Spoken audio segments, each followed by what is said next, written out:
During my stay in Wrocław, I found an interesting exhibition at the City Museum. The exhibit was entitled, Isolated 1963, The Smallpox Epidemic in Wrocław. The exhibition presented photographs documenting events from 60 years ago taken by Mieczystaw Dolega, a photojournalist for Gazeta Robotnicza. This year marks the 60th anniversary of the smallpox epidemic that hit Wrocław in 1963. On May 25, a security service officer, Bonifacy Jedynak, returned from India infected with the smallpox virus. This came to light only weeks later. Initially, he was treated for malaria. However, during his stay at the Ministry of Internal Affairs hospital at Ofbinska Street, he infected a hospital cleaner, Janina Powinska, who was cleaning his isolation room. The consequences turned out to be tragic. Powinska infected at least 3 people, including her daughter, Lonia Kowalow, who died on July 8, the first fatal epidemic victim, and her son also fell ill. On August 5, the doctor who examined her, Dr. Stefan Zawada, died. The seriousness of the situation was only realized in mid-July. Specialists, doctors and sanitary inspectors with smallpox eradication experience arrived in Wrocław then. On July 15, an epidemic alert was declared in the city, and 2 days later, an epidemic was declared.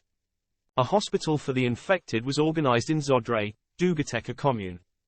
It quickly ran out of places, and by the decision of the head of the institution, Dr. Alicia Surowicz, a field hospital was set up in the garden. A second smallpox hospital was established near Legnica, at the Provincial Dermatological Hospital in Szaznik, headed by Dr. Halina Tarnowska and later by Dr. Julita Rek. The compulsory vaccination campaign began in Wrocław on July 19. A sanitary cordon surrounded Wrocław. 3 hospitals in the city were closed. Isolation centers were the characteristic places of the time of the plague.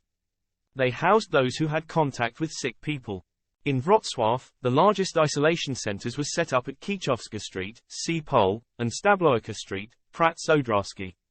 The isolation center in the Prac Odrzański district operated from July 18 to August 19 in the Technical School of Agricultural Mechanization building. In the Pole district, in the dormitory of the Technical School of Engine Construction, an institution with the characteristics of an isolation center and an observation hospital operated from the end of July.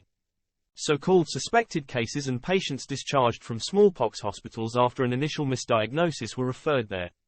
Smaller forced quarantine centers were located at Gwiazdowski Square, the State School of Midwives, Bartle Street and Grunwaldki Square, the student dormitory, Labyrinth. Over 2,500 people passed through Wrocław isolation centers during the state epidemic.